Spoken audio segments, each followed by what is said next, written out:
Alan Quinlan's going to be up next previewing the weekend's rugby. We did have a major outing at the Olympia during the week. It was the Heineken Rugby Club show in the Olympia with Michael Cheika there, and he recalled what it was like during his time when he arrived at Leinster. You've got to remember, you've got to look at everything with perspective, right? So you've got to think about where I'm coming from. Yeah. So I get here, I thought, man, these guys are good. Like I saw him at training. Jeez, this Brian O'Driscoll kid's good, isn't he? Well, yeah, I thought these guys are good. Like they've got some ability. There's a few holes like you've got to fill and build in, which is absolutely normal. But there's a lot of the style of game that I like to play. There was a lot there to work with. You know what I mean? And so we just had to start building it and building on top of maybe the flaws we did have and keep going and see what happened there. And can you talk about how you did that or what that involved? Because the word culture is often talked about when we talk about you. You know, there's 10-year anniversary now, or we've often done shows where your name comes up, as you might imagine. And it's things like, well, Cheika changed the culture. That's one of the big lines. Can you talk to us about that from your perspective? Well, from my perspective, the players changed the culture. You just set the direction. The players wanted to. Well, you heard what Shane just said there. Like, I didn't ever want to leave. I want to be here.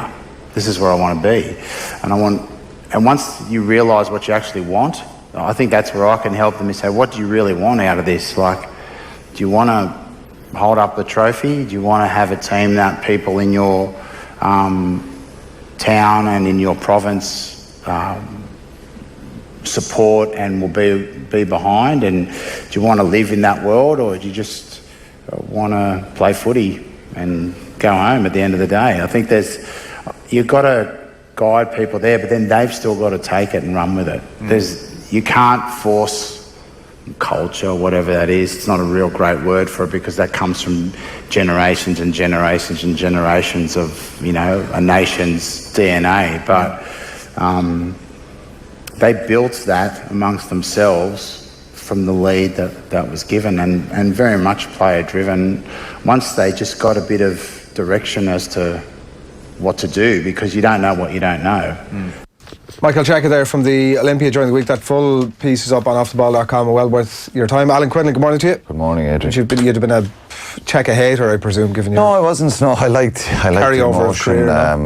We had one clash in a dressing room tunnel after a Leinster Munster game. I think it was around 2006 or 7.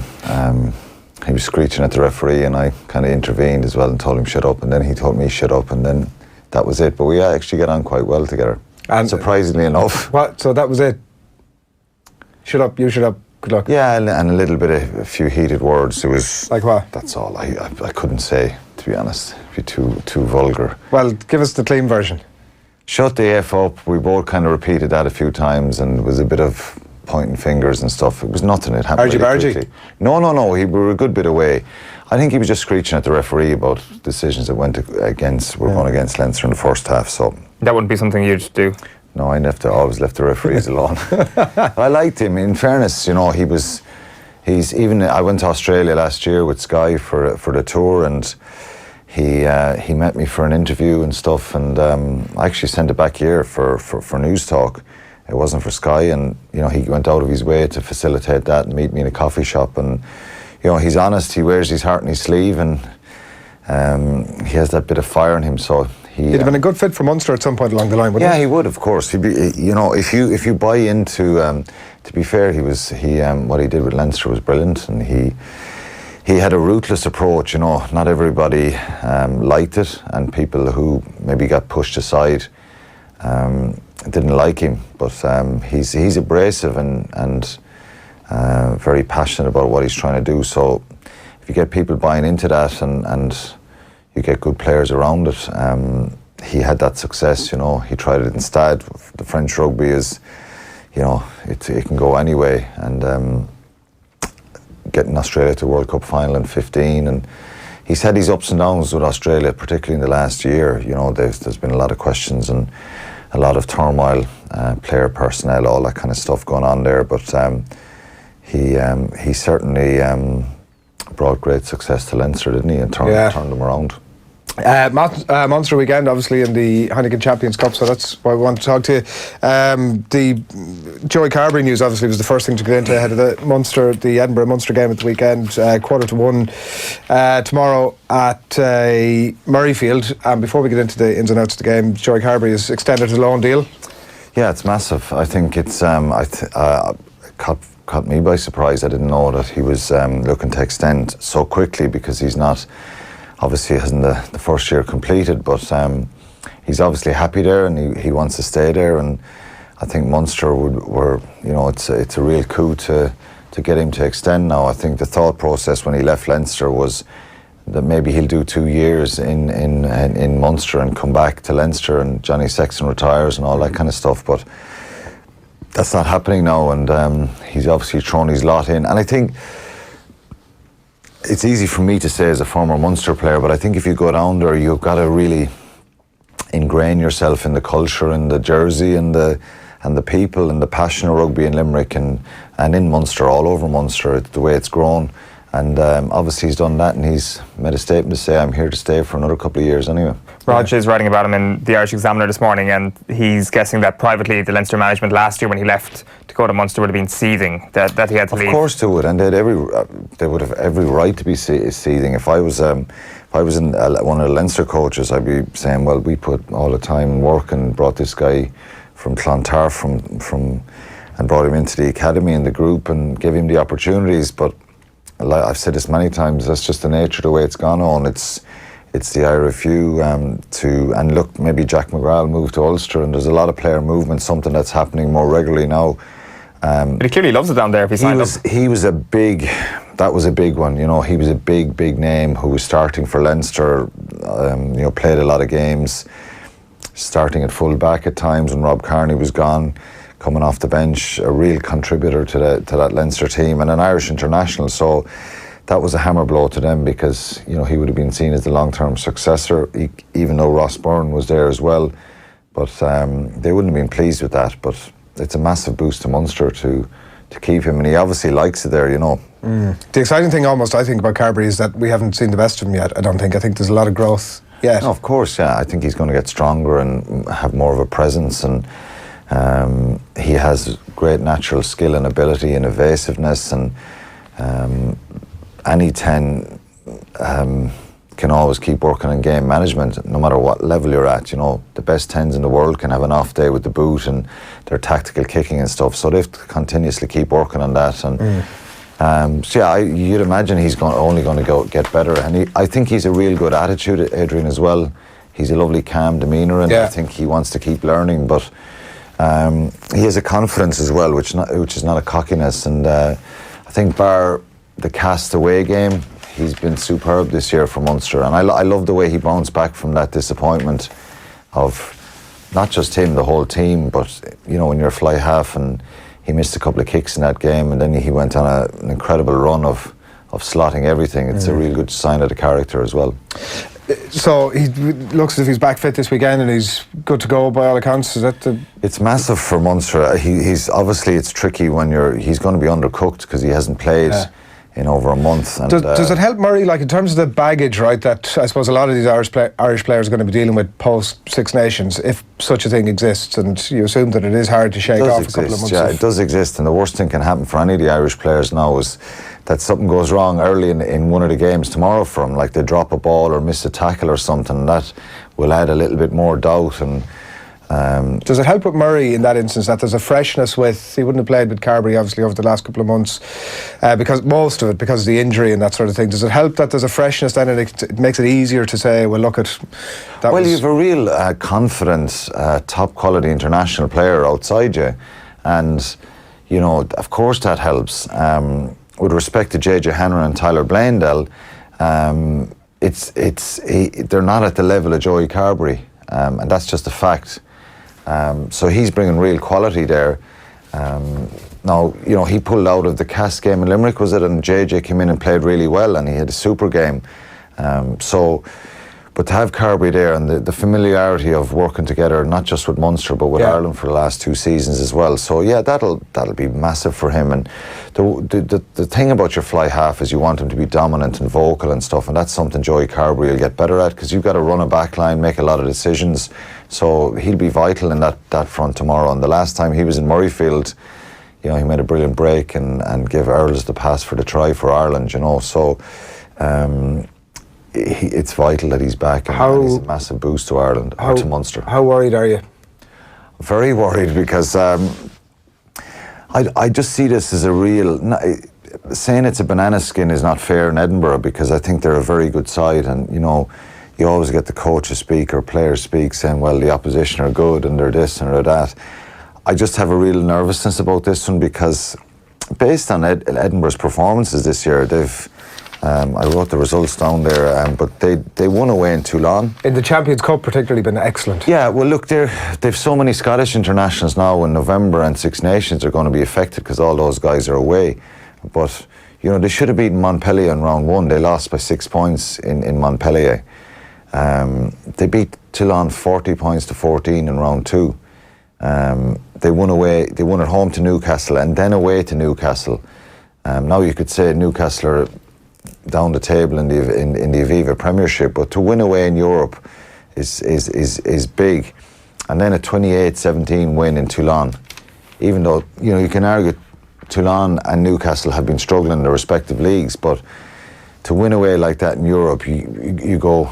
You take a bit of attention, and like, then does it suggest a bit of like they're a bit of a cup team, like, because they're not exactly performing to the same level in the Pro 14? Yeah, I think they're learning now to cope with both, if you like, because they're not usually in knockout stages of Europe. They have been on a few occasions for sure, but I think that's what Richard Cockerell wants to do. He wants to, and he's extended his squad. If you look at their back row, there's 5 internationals that I can name. And that's aside from guys who you know, are up and coming and have come through their academy and stuff.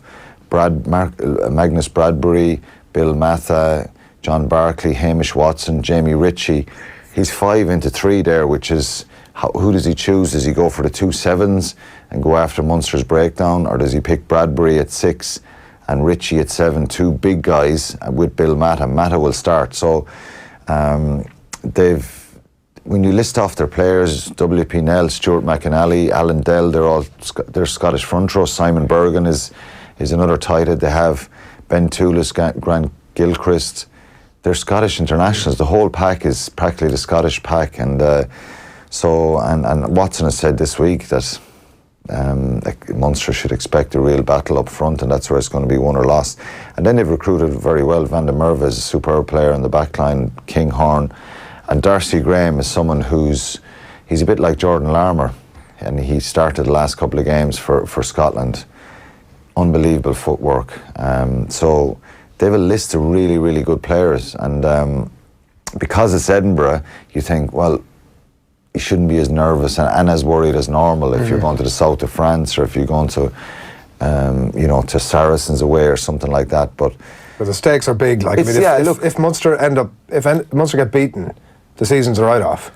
Yeah, it is. The only way you could salvage it is by winning the Pro 14, which is, you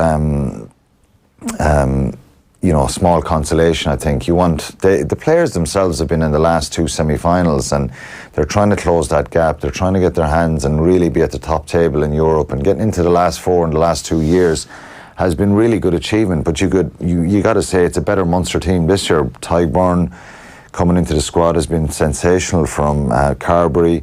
2 top quality internationals. Where's the Munster weakness if you're Edinburgh? Chris Farrell. The Munster weakness, I think, is taking their opportunities and having a bit of variety in their game.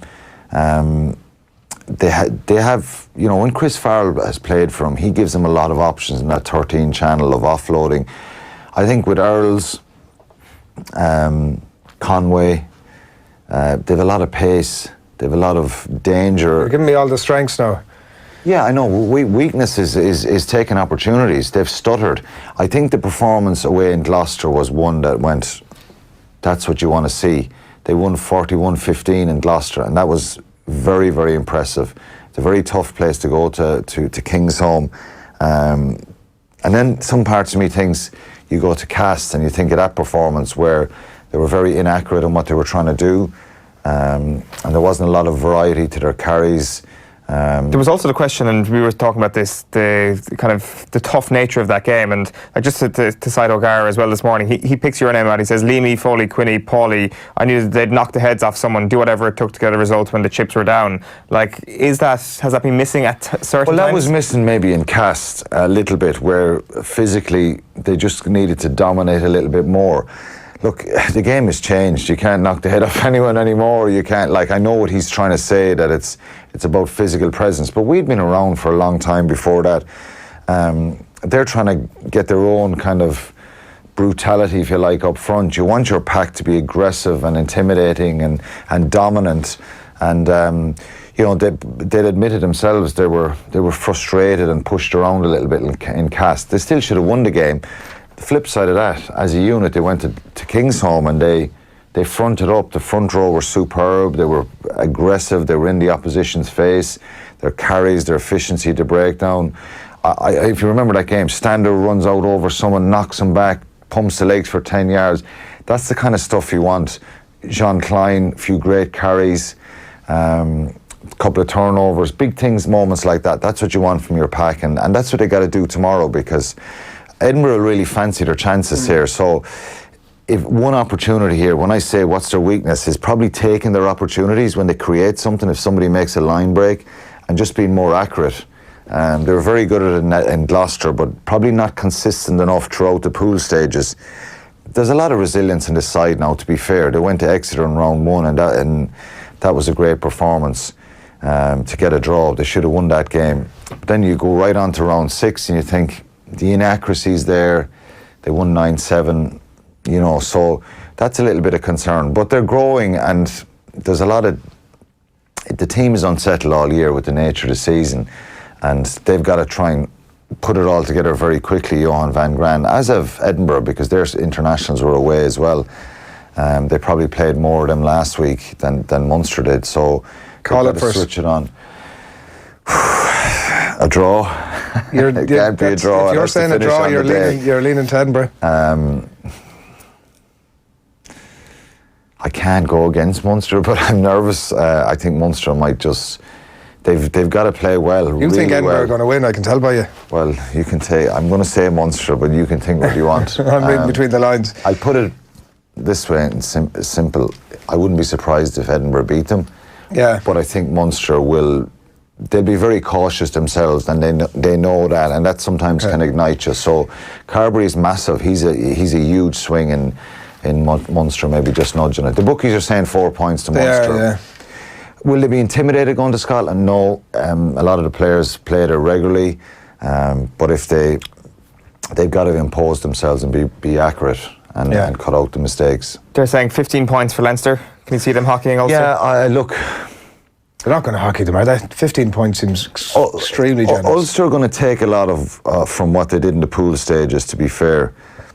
And given where they have been the last number of years, it's a really good achievement. That's where you want to go at least be getting to knockout stages of Europe. We always looked at that and said, there's no negotiation around this. It has to be knockout stage, and then you have that kind of feel good factor. Okay, you can lose a knockout, a quarter-final. I think it only happened, we lost in Scarlets in 2007, and it's very disappointing for sure, but I think for Ulster on their development and what they're trying to create, it's a really good achievement. Now, if they go there with that attitude, it's probably not going to help them. They're in bonus territory, but they've got to produce a really good performance and hope Leinster underperform, and I think even an underperformance from Leinster still has them winning the game by 7 to 10 points. Sexton being out surely reduces that spread. It does, yeah. I think, look, Ross Byrne has been a very able deputy, hasn't he? Anytime he stepped in, he's improved so much. I'm a fan of his. I think he's a real good player. And Leinster have a number of injuries, Van der Fleer missing, Robbie Henshaw.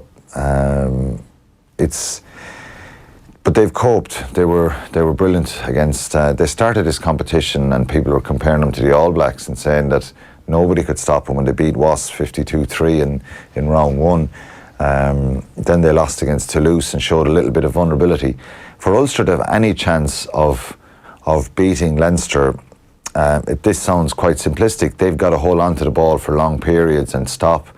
Leinster do that so well that they just wear you down with their intensity and their pace and the way they just, you know, the speed at which they clean out breakdowns and stuff like that. And you're hanging on for 5 or 6 phases, and then it's someone makes a line break or gives away a penalty, and they just build momentum and build a scoreline all the time. So Leinster have got to control it. And it's interesting about, you know, if Sexton doesn't play, on the flip side, the Ulster fly half, Billy Burns, where he plays, puts the ball for his team. He's kicking game. They've troubles at the centre. Will Addison they've a lot of injuries there with their centres. Marshall might be back, Luke Marshall.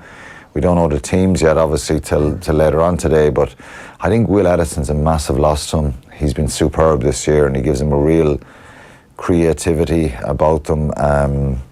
And, you know, you want to try and get the ball to Stockdale and get him one-on-one with people and hope that you can get a bit of width in the game. Ian Henderson is vital as well to him up front.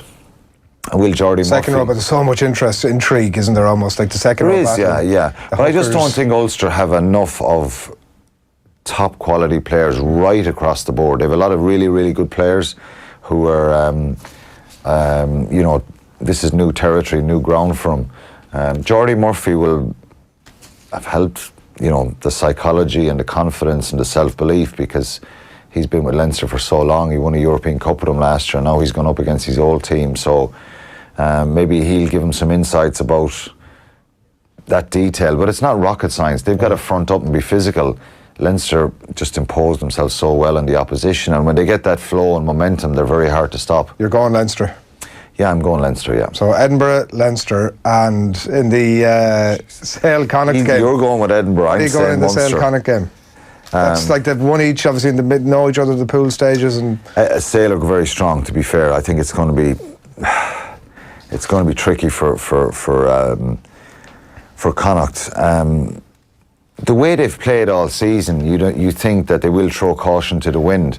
But the problem was in the pool stages when Sale beat them 34-13 or something like that, was it? I wrote it down there somewhere. Yeah, 34-13 in the pool stages was October, they were very porous defensively. So they've got to be really, really strong. I think they'll score, and Connacht have a confidence the way they play under Andy Friend to score, but it's a strong Sale side. So unfortunately, I think they may come up short, but they're a side that play with so much kind of belief and they're expansive that if they start the game well, they could get a result. Sale, Leinster and Edinburgh is the clean. That's what you're saying, yeah. That's a big blow for your boys, isn't it? Getting beaten by Sale tonight, Adrian. Crusaders beaten this morning. We were sort of looking to book Ronan in for his flat this morning. He was they won 32-8 and they bounced back from losing against the Waratahs last week, so he'll be pretty pleased. Good stuff. Quinny, pleasure as always. Thanks a million for that. We'll catch up with you next week. Yeah, thanks a lot. Alan Quinlan there as always on a Friday, giving his thoughts ahead of Munster weekend.